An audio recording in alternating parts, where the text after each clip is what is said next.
Bismillahirrahmanirrahim.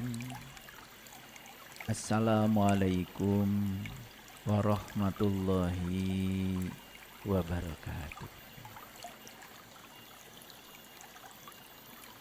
Salam sejahtera untuk kita semua. Om Swastiastu, Namo Buddhaya, salam kebajikan, Sampurasun. Rahayu Sagung Dumadi. Yakin semua makhluk hidup di semesta ini senantiasa hidup berbahagia, baik yang kelihatan maupun yang tidak kelihatan, di setiap ruang dan waktu, di semua tingkatan. Yakinkan mereka semua bebas dari segala bentuk penderitaan. Kita semua yang masih diberi hari baru hari ini, mari selalu bertekad di setiap bangun pagi agar kita selalu menjadi sumber cinta, sumber sukacita, sumber keberkahan, sumber cahaya bagi semua makhluk dimanapun mereka berada. Segala puji hanya milik Allah, Sang Kehadiran, Sang Keberadaan, yang senantiasa menumpahkan cinta kasih-Nya pada semua makhluk tanpa batas. Kita bisa datang di tempat ini merupakan sebuah kemewahan. Kita bisa mandi tadi pagi, bisa mengangkat gayung, bisa menggunakan sabun, bisa gosok gigi, merasakan nikmatnya semua santapan pagi. Wah, tidak terhitung ya.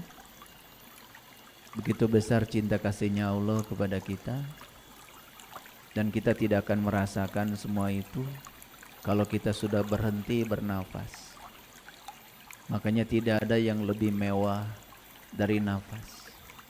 Orang bisa beli rumah sakit, tapi belum tentu bisa beli nafas. Dan sudah pasti tidak bisa beli. Lebih banyak manusia yang merasa seolah-olah hari ini tidak berkecukupan, tidak berkelimpahan. Merasa terus kekurangan.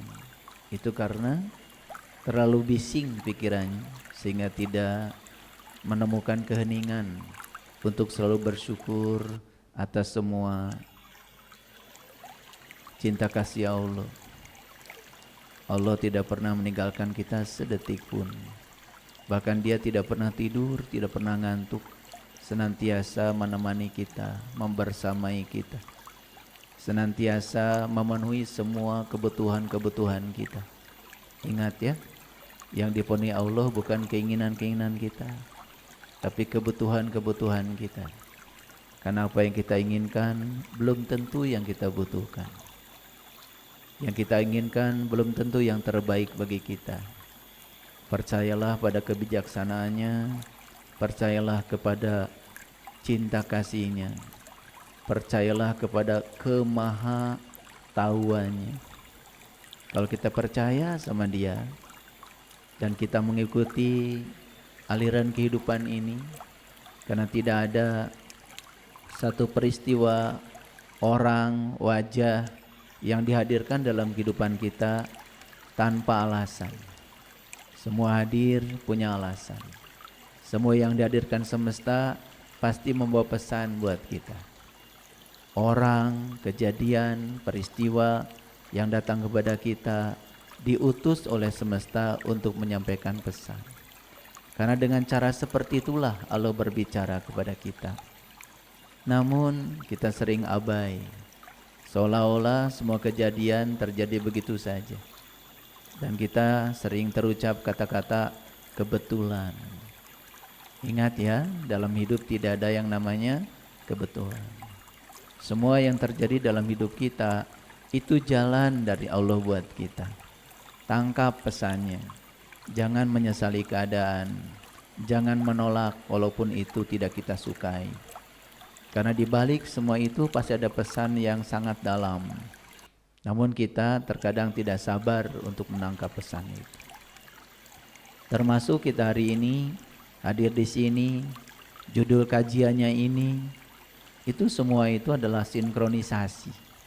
Dan itu adalah kebutuhan kita, bukan keinginan kita. Oleh karena itu, mari kita rundukkan kepala kita. Kita sadari kehadiran Dia dalam diri kita. Kita sadari kebersamaannya bersama kita. Dia Sang Maha Hidup hadir sebagai napas dalam diri kita. Karena dengan napas itulah tubuh ini menjadi berwibawa, menjadi berdaya. Dengan napas ini semua organ-organ dalam tubuh kita bisa berfungsi dengan sempurna. Mari kita ungkapkan rasa syukur yang dalam, sukacita yang sangat dalam di dalam diri kita masing-masing. Seraya memujinya dengan membaca hamdalah. Alhamdulillahi rabbil alamin. Mari kita awali kajian kita di hari yang penuh berkah ini, bersama-sama memohon ridhonya, memohon berkahnya. Dengan kelembutan dan cinta kita sapa asmanya dengan membaca basmalah. Bismillahirrahmanirrahim. Para sahabat, saya pernah menciptakan sebuah lagu. Dan izinkan saya menyanyikan lagu ciptaan saya itu tanpa musik. Sebagai hadiah buat bangsa kita yang tercinta ini. Kita yakin kita semua bisa melewati semua masa-masa sulit. Semua yang terjadi itu hanya suatu proses menuju keseimbangan baru. Karena pada dasarnya alam semesta ini mengajarkan kepada kita yang namanya proses relaksasi. Relaksasi dari satu keseimbangan menuju keseimbangan baru. Begitu ada ketidakseimbangan, pasti akan ada suatu proses menuju keseimbangan baru. Jadi tidak perlu kaget dengan apapun yang terjadi. Karena sesungguhnya alam semesta sedang bekerja.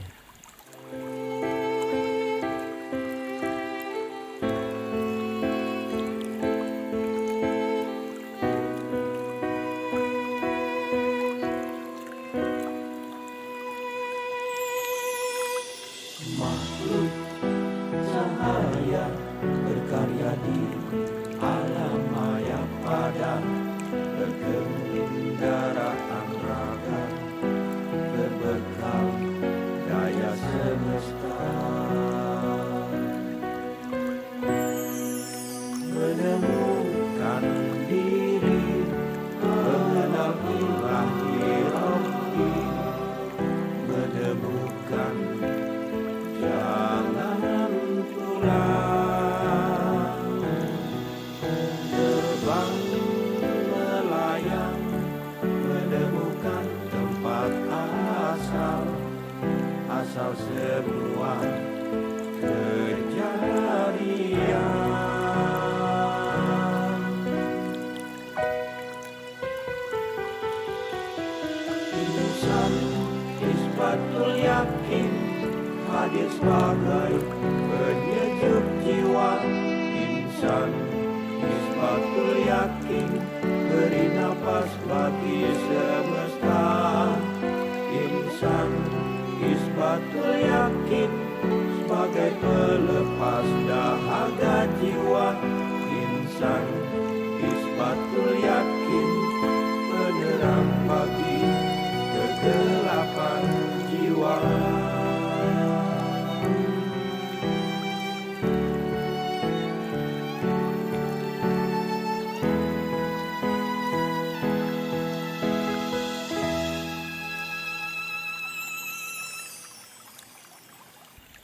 Lagu itu dibuat dengan intuisi. Lagu itu dibuat bukan dengan pikiran biasa. Lagu itu saya persembahkan buat seluruh bangsa Indonesia. Karena saya yakin semua orang yang tingkat keimanannya sudah sampai di tingkat isbatul yakin. Isbat itu artinya kokoh, teguh. Yakin itu ya yakin. Yang tingkat keimanannya sudah sampai di tingkat kesadaran yang murni. Saya yakin semua sadar tentang kehadiran dirinya datang ke semesta ini. Makanya saya awali dengan makhluk cahaya berkarya di alam maya pada. Jadi pada dasarnya manusia itu adalah makhluk cahaya. Jadi aslinya kita tuh makhluk cahaya. Bukan makhluk yang sedang mencari cahaya, bukan. Aslinya kita itu adalah makhluk cahaya. Nah, makhluk cahaya ini akan dikaryakan di alam maya pada. Maka oleh Allah diberi kendaraan. Kendaraannya namanya raga. Raga ini. Makanya cucu saya beri nama Raga. Jadi raga itu bisa berarti tubuh, tapi raga itu aslinya sebetulnya bahasa Sanskerta. Dari dua suku kata ra dan ga. Ra itu artinya adalah cahaya. Sedangkan ga itu besar tanpa batas. Jadi raga itu sebetulnya cahaya tanpa batas. Kenapa saya menyanyikan lagu ini di awal kajian ini? Sesuai dengan situasi bangsa kita yang sedang mengalami kenikmatan kesabaran, dan terkadang untuk sadar itu harus digoncangkan sedikit. Jadi kegoncangan ini sebetulnya bukan apa-apa, hanya membuat semua elemen bangsa ini bisa refleksi diri, bisa sadar. Makanya saya awali kata-kata di lagu itu makhluk cahaya berkarya di alam maya pada, berkendaraan raga, berbekal daya semesta. Nah, daya semesta itu yang dibalik raga, yang menggerakkan kita, itulah daya. Makanya kita sering membaca kalimat la haula wala quwata illa billah. Itu satu kesadaran bahwa kita ini tidak punya daya, tidak punya upaya kecuali daya dan upaya sang daya semesta yang ada di dalam diri kita masing-masing. Maka Allah berulang kali mengatakan wa huwa ma'akum, wa huwa ma'akum. Sesungguhnya aku bersama kamu, aku bersama kamu. Wa nahnu aqrab ilaihi min hablil warid. Jangan takut, jangan khawatir, karena aku bersamamu bahkan lebih dekat daripada urat nadi lehermu. Harusnya kalimat-kalimat yang Allah sampaikan itu menjadi kalimat kesadaran. Makhluk cahaya berkarya di alam maya pada, berkendaraan raga, berbekal daya semesta. Apa tugas kita di sini? Menemukan diri. Menemukan diri. Jangan jadi orang lain. Jangan bandingkan diri kita dengan siapapun. Karena setiap kita diciptakan dengan wajah berbeda, DNA-nya saja berbeda, artinya jalan hidup kita menuju Allah ya berbeda. Makanya jangan usil, jangan komentar. Jadi tujuan kita datang ke sini untuk apa? Menemukan diri. Dan siapa yang sudah menemukan dirinya, maka dia akan menemukan Tuhannya. Makanya di lagu itu ada kalimat yang kedua, menemukan diri, mengenal ilahi Robbi. Jadi kalau sudah menemukan diri, maka kita punya peluang mengenal ilahi Robbi, menemukan jalan pulang, sehingga kita bisa menemukan jalan pulang. Kapan pulangnya? Ya sekarang, di sini saat ini. Sehingga kita bisa terbang, melayang, menemukan tempat asal semua kejadian. Jadi sekarang kita bisa terbang, melayang, menemukan tempat asal semua kejadian, asal semua ciptaan, asal semua makhluk hidup berada. Nah, siapapun yang sudah sampai ke situ disebut insan isbatul yakin. Orang yang sudah mencapai keimanan di tingkat yang isbat. Karena iman itu ada ilmul yakin, ya, hak ainul yakin, hakul yakin, dan puncaknya adalah isbatul yakin. Nah, insan isbatul yakin itu, ya, di dunia ini, ya, hadir sebagai penyejuk jiwa. Dia hadir juga sebagai pelepas dahaga jiwa. Dia hadir dalam kehidupan ini untuk beri napas bagi semesta. Ini semesta ini sekarang sedang sesak napas. Sedang sesak napas. Makanya karena sesak napas, semua orang jadi gampang tersinggung, gampang marah, gampang terprovokasi, nyaris tidak punya kesadaran. Dan insan isbatul yakin itu tugas yang terakhir datang ke semesta ini, karena dia sebagai makhluk cahaya, maka dia harus menjadi penerang bagi kegelapan jiwa, bukan menambah kegelapan yang sudah ada.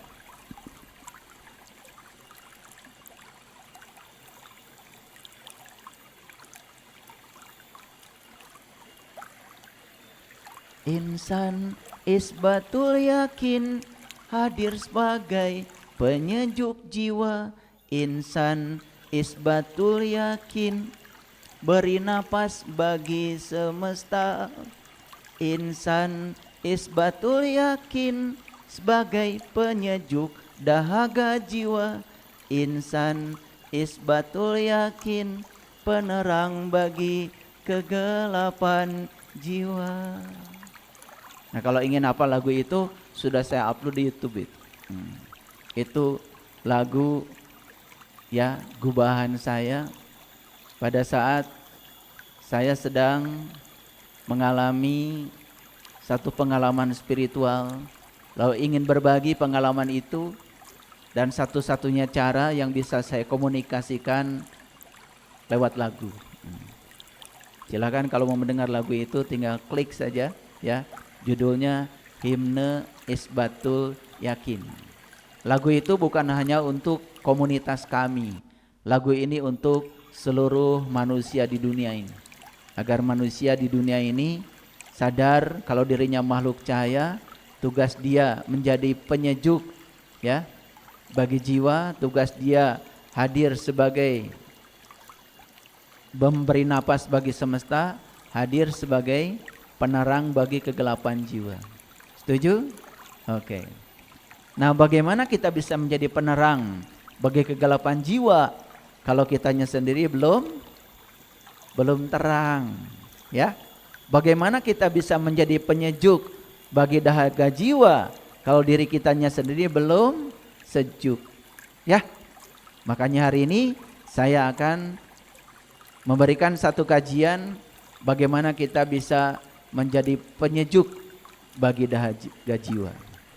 Bagaimana kita bisa hadir sebagai sesuatu yang bisa memberi napas bagi semesta. Ya, karena semesta ini sekarang sedang memerlukan kesadaran kolektif. Dan masing-masing individu kalau bisa menyumbang kesadaran, ya, sedikit saja, itu semesta ini bisa menjadi semesta yang damai dan luar biasa. Ya, tidak boleh lagi, ya, kita sebagai satu bangsa mau diprovokasi, oleh orang-orang yang tidak bertanggung jawab, sehingga bangsa kita yang damai, yang luar biasa ini dengan segala kekayaannya, ya, jangan mau dipecah belah. Mari kita jaga persatuan dan kesatuan bangsa. Setuju? Oke, makanya hari ini kita akan belajar bagaimana cara melampaui keterbatasan pikiran. Ya, kita akan belajar bagaimana cara melampaui keterbatasan pikiran. Oleh karena itu, izinkan saya untuk memulai kajian ini dengan menyampaikan satu ayat dalam Al-Quran, itu surat An-Nahl, surat ke-16 ayat ke-43. Ya. Baik ya, kita baca ayatnya ya. A'udzubillahi minasyaitonirrajim. Bismillahirrahmanirrahim. Wa ma arsalna min qablika, dan kami tidak mengutus sebelum kamu, illa rijalan nuhi ilaihim, kecuali ya laki-laki yang kami beri wahyu. Makanya tidak heran ya, kalau semua nabi, semua rasul itu laki-laki. Saya ingatkan kembali ya, laki-laki itu ya secara spiritual lambang dari rohani. Sedangkan perempuan itu lambang dari jasmani. Makanya kalau di Quran ada kata-kata laki-laki, itu bisa bermakna laki-laki ya, tetapi bisa bermakna secara hakikat sebagai rohani. Kalau di Quran ada kata-kata perempuan ya, bisa bermakna sebagai perempuan ya, seperti itu secara lahir, tapi bisa bermakna juga secara hakikat sebagai jasmani. Makanya jangan heran kalau ada kata-kata seperti ini ya. Ar-rijal qawwamuna 'alan nisa. Laki-laki itu pemimpinnya perempuan. Selama ini kita memaknai yang boleh jadi pemimpin hanya laki-laki.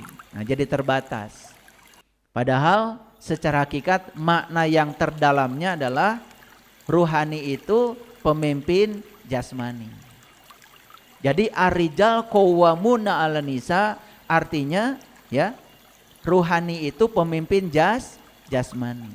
Ini jasmani ini akan selamat, jasmani ini akan berkelimpahan, jasmani ini akan sehat, jasmani ini akan berkecukupan kalau ruhani yang ada dalam diri kita sudah bisa menjadi pemimpin. Itu maksudnya.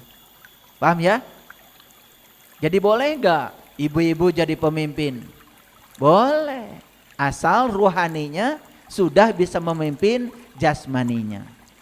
Boleh enggak bapak-bapak jadi pemimpin? Boleh. Asal ruhaninya sudah bisa memimpin jasmaninya. Ya. Siapapun manusia yang ruhaninya sudah bisa memimpin jasmaninya, yang kesadarannya sudah bisa mengendalikan pikirannya, perasaannya, dan tubuhnya, maka dia disebut orang yang sudah selesai dengan dirinya sendiri. Dia berhak menjadi pemimpin. Makanya ketika dia jadi pemimpin, pasti dia akan bertanggung jawab kepada yang dipimpinnya. Dia ketika jadi pemimpin akan bertanggung jawab kepada ya yang mengamanatkan kuasa pada dirinya dari orang-orang yang punya daulat atas kekuasaan itu. Paham sampai sini? Ya. Makanya coba perhatikan. Ini dalam ritual haji, ritual umroh udah jelas. Coba. Laki-laki pakai kain ihram. Kan perempuan tidak. Pernah enggak protes? Enggak ya? Pernah nanya enggak? Enggak ya? Hebat kalian itu, luar biasa. Ya. Kalau saya kan pasti nanya. Ya. Kenapa laki-laki pakai kain ihram sedangkan perempuan tidak? Itu semua itu simbol. Artinya ya, haji, umroh itu perjalanan rohani. Perjalanan laki-laki. Maka laki-lakinya pakai kain ihram. Ihram itu kain yang tidak dijahit. Apa maknanya? Perjalanan rohani ini akan lepas landas, akan selesai, akan mencapai tujuan kalau kita sudah melepaskan jahitan, melepaskan ikatan-ikatan pada yang menghalangi perjalanan kita. Baru ngerti ya, padahal sudah umroh berapa kali ya. Makanya coba perhatikan, begitu kita sa'i, ya, begitu lewat lampu hijau, kan laki-laki harus lari. Yang perempuan walaupun guru senam, jalan aja. Pasti nggak nanya kan? Nggak nanya. Karena kasihan, kalau nanya pun yang ditanya nggak ngerti. Itu maknanya urusan rohani harus sungguh-sungguh, harus lari. Urusan jasmani ya jalan aja, biasa aja. Waktunya tidur, tidur. Waktunya ngurus cucu. Ya, jangan seluruh waktu dalam hidup ini dihabiskan hanya untuk mencari uang. Biarkan uang mencari kita. Ya, mau saya kasih tahu ilmunya biar uang nyari kita? Pasti mau ya. Nah, ikut saja pelatihan dirindukan uang. Ikut pelatihan ya. Ada pelatihannya di saya supaya dirindukan uang. Jangan kita merindukan uang. Tidak bagus itu ya. Tapi itu harus satu pelatihan ya. 2 hari cukup ya. Sehingga nanti biar uang rindu sama kalian. Mau apa tidak? Ya ikut pelatihan aja. Karena ini kalau saya bicara itu sekarang habis nanti. Judul ini nggak kelar-kelar. Ya. Jadi waktu sa'i laki-laki lari, perempuan jalan. Itu maknanya urusan rohani harus sungguh-sungguh. Urusan jasmani ya biasa aja. Karena kalau kita mengejar Allah, pasti dunia akan ikut. Tapi kalau kita mengejar dunia, kita nggak dapat dua-duanya, nggak dapat dunia, nggak dapat Allah, gitu. Makanya perhatikan orang yang benar, ya, berketuhanan, yang sampai pada tingkat isbatul yakin, fi dunya hasanah wa fil akhirah hasanah, tidak akan kekurangan. Kelihatan dari tubuhnya sehat, pikirannya bernas, cerdas. Dan ini yang akan saya sampaikan hari ini. Bagaimana caranya kita bisa melampaui ya keterbatasan pikiran. Tapi ini prolog dulu sedikit. Tadi saya awali dengan nyanyi biar rileks. Jadi maaf tadi saya lupa. Padahal itu lagu ciptaan saya sendiri. Biar nanti diedit saja sama tim IT. Pernah dengar gak? Waktu bagi warisan. Laki-laki 2 bagian. Perempuan 1 bagian. Wah kalian benar-benar. Yang laki-laki serakah 2 bagian. Yang perempuan 1 bagian aja walaupun hidupnya susah. Makanya kalau saya disuruh menjadi konsultan bagi waris, saya tidak pakai yang begitu. Karena itu sebetulnya simbolisasi untuk rohani itu sebetulnya. Laki-laki 2 bagian, perempuan 1 bagian, simbol. Artinya urusan rohani harus lebih sungguh-sungguh daripada urusan jasmani. Kalau saya disuruh bagi waris jadi konsultan, saya tanya, siapa yang paling susah di sini? Gitu kalau saya. Ya. Wah ternyata ya yang paling susah itu adik perempuannya. Saya bilang sama yang laki-laki, kamu kerja apa? Direktur pak. Bagus. Berapa gajinya sebulan? Alhamdulillah 100 juta. Ya udah kamu jangan pengen warisan ya. Kasih aja sama adikmu yang susah. Gitu kalau saya. Makanya nggak diundang lagi saya. Dianggap melanggar syariat gitu. Padahal syariat itu kan yang berhubungan dengan apa yang kita lihat. Betul apa tidak? Yang laki-lakinya direktur, warisannya 2 bagian. Yang perempuan, suaminya kerja, dia juga susah. Dia cuma dapat 1 bagian. Masa begitu? Masa begitu? Paham maksud saya? Ini supaya peringatan aja buat kalian yang suka rebutan warisan.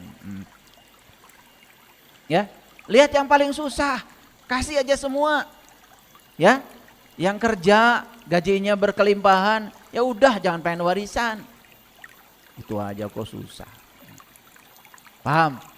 Pernah dengar gak? Kalau laki-laki mau akekahan katanya laki-laki kambingnya 2, perempuan 1 aja. Wah bener-bener kalian itu ya. Karena laki-laki kambingnya 2, perempuan kambingnya 1. Bener-bener gitu ditaati. Itu simbol. Simbol. Akikah itu sebenarnya pengganti. Makanya ketika lahir anak kita, baik laki-laki maupun perempuan, utamakan ruhaninya. Bukan jasmaninya. Utamakan pendidikannya. Bukan urusan jajannya. Utamakan dari leher ke atas, bukan dari leher ke bawah. Gak apa-apa gak pakai emas, tetapi otaknya emas. Kincring-kincring. Tangannya emas, kakinya emas, semua emas.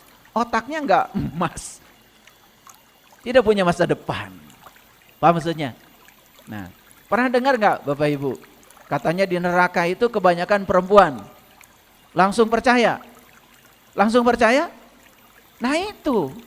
Karena kita ngaji selama ini ya di pikiran yang terbatas. Belum bisa melampaui kecerdasan yang melampaui pikiran. Nih saya kasih tahu bagi semuanya. Coba ulangi lagi. Tadi laki-laki simbol dari rohani. Perempuan simbol dari jasmani. Yang akan masuk neraka adalah kebanyakan perempuan. Maksudnya siapapun yang dalam kehidupannya mengutamakan urusan jasmani, ya pasti neraka. Masuk akal? Masuk akal? Coba kalian utamakan aja urusan jasmani. Betul nggak? Makan berlebihan, kan jasmani. Walaupun sudah kenyang, sayang, mubadir, kan gitu. Kan sakit. Betul nggak? Coba. Silahkan bermain-main sepuasnya dengan urusan jasmani tanpa kontrol rohani, ya neraka. Ada orang yang hartanya banyak, berkelimpahan, tapi dia sangat terikat dengan yang jasmani itu, yang namanya harta tadi. Dia takut kehilangan, betul nggak? Takut berkurang, pelitnya auzubillah, paling juga ditinggalkan mati, tidak berguna hartanya. Karena dia hanya berfokus pada hitungan-hitungan jasmani.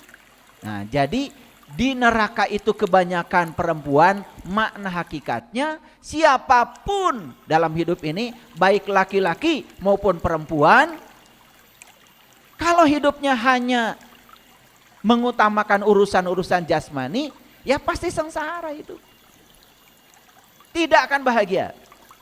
Gitu maksudnya, ya. Ini kadang-kadang ibu-ibu suka gampang dibohongi. Ya. Senang gak kalau dibohongi? Senang. Coba kalau ada orang membohongi kita, lalu kita percaya pada orang itu, tahu gak pesan spiritualnya apa? Ya pinter kalian ya. Pesan spiritualnya ketika ada orang membohongi kita dan kita ikut percaya pada orang yang bohong pada kita, itu pesan spiritualnya bahwa kamu masih bodoh gitu aja. Ya. Jadi kalau masih bodoh berarti harus belajar lagi. Makanya kalau ibu, bapak kalau masih gampang ditipu sama orang lain, jangan nyalahkan penipu. Ya, justru berterima kasih pada penipu, kamu sudah datang untuk mengingatkan saya bahwa saya masih bodoh gitu aja. Ya. Nah, ini tipu menipu itu kan urusannya luas. Termasuk tipu menipu urusan keyakinan, tipu menipu urusan agama. Betul nggak? Kan banyak kan yang menjanjikan itu, menjanjikan ini, betul nggak? Padahal dia juga belum dapat yang dijanjikan itu. Ngerti maksud saya? Tapi kalian percaya. Luar biasa. Nah, saya kembali lagi pada ayat ini. Yuk perhatikan. Ngerti ya? Secara hakikat laki-laki dan perempuan. Ini kalau saya kupas lebih dalam lagi, masih banyak contoh-contohnya. Makanya Islam itu keren ya. Kalau dipahami dengan kecerdasan. Makanya tidak ada sebetulnya agama yang mendiskreditkan gender. Dan selama ini seolah-olah ya, kalau dipahami secara dangkal, arijalu qawwamuna 'alan nisa, laki-laki pemimpin wanita, pemimpin perempuan, diterjemahkan seolah-olah yang perempuan gak boleh jadi pemimpin. Kan itu sebetulnya ya menjadi pendiskreditan gender. Seolah-olah ya laki-laki mau bodoh pun biar ada dia jadi pemimpin. Yang perempuan walaupun pintar pun gak usah. Saya terkejut ya, kenapa? Saya ngajar 34 tahun jadi dosen. Pokoknya IPK yang tinggi itu rata-rata perempuan. Maaf ya, bukan menyepelekan bapak-bapak.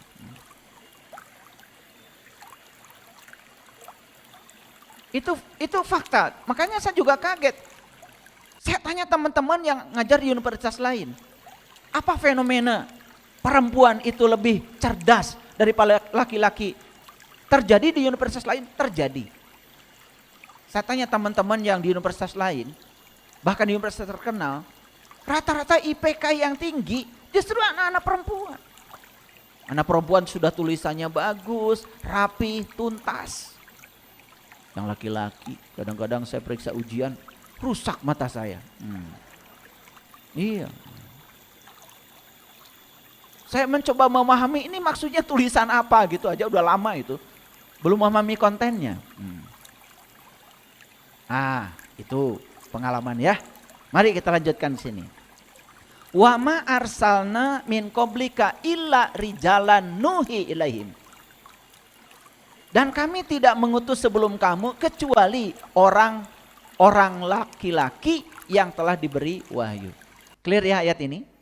Jadi sebetulnya secara syariat betul bahwa yang diutus ke semesta para nabi, para rasul itu kan semuanya laki-laki. Clear ya? Gitu. Secara hakikat, secara hakikat. Wahyu itu urusan perempuan, urusan laki-laki. Ini hakikat nih. Urusan perempuan, urusan laki-laki. Urusan laki-laki berarti urusan rohani. Paham?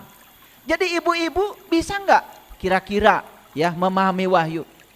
Bisa.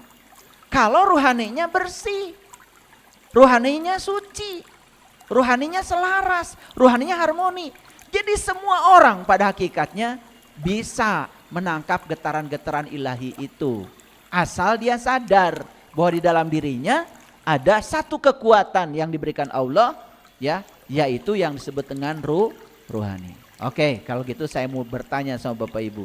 Bapak Ibu sadar nggak kalau Bapak Ibu itu sejak lahir sudah berpasangan? Sadar? Atau belum sadar? Kalau sadar sekarang saya mau nanya, apa kesadarannya?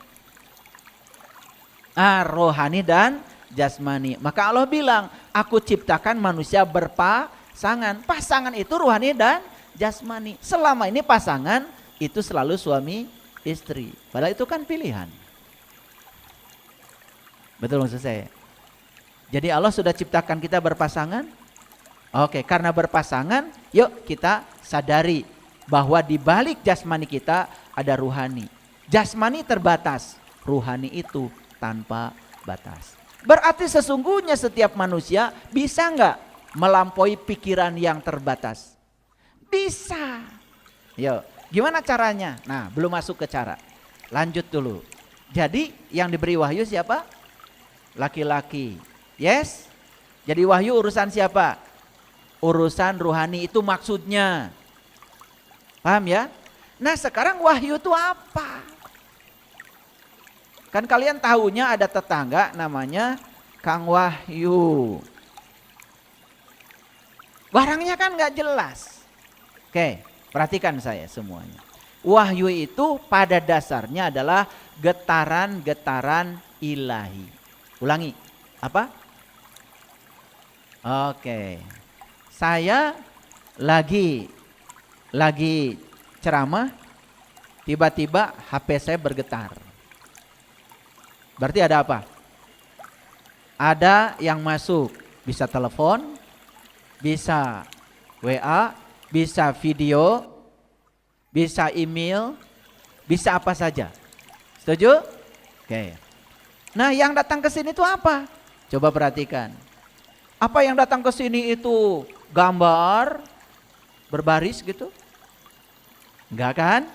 Yang datang ke sini itu kata-kata berbaris? Enggak kan? Yang datang ke sini itu apa? Nah, yang datang ke sini itu namanya gelombang elektromagnetik. Makanya gelombang elektromagnetik itu disebut energi. Nah, cahaya itu salah satu jenis gelombang elektromagnetik. Gelombang elektromagnetik itu ada yang kelihatan, ada yang tidak kelihatan. Nah, cahaya itu salah satu jenis gelombang elektromagnetik yang kelihatan. Tapi ada juga yang tidak kelihatan, sinar X nggak kelihatan. Tapi tahu-taunya kita sudah tahu, dokter, kalau di dalam tubuh kita ada kelainan karena dibaca dari hasil ronsen. Nah, ronsen itu sebetulnya penemu sinar X, orang Jerman. Tapi sinarnya yang memotret kita itu namanya sinar X. X-ray bahasa Inggrisnya. Ya, oke. Nah, udah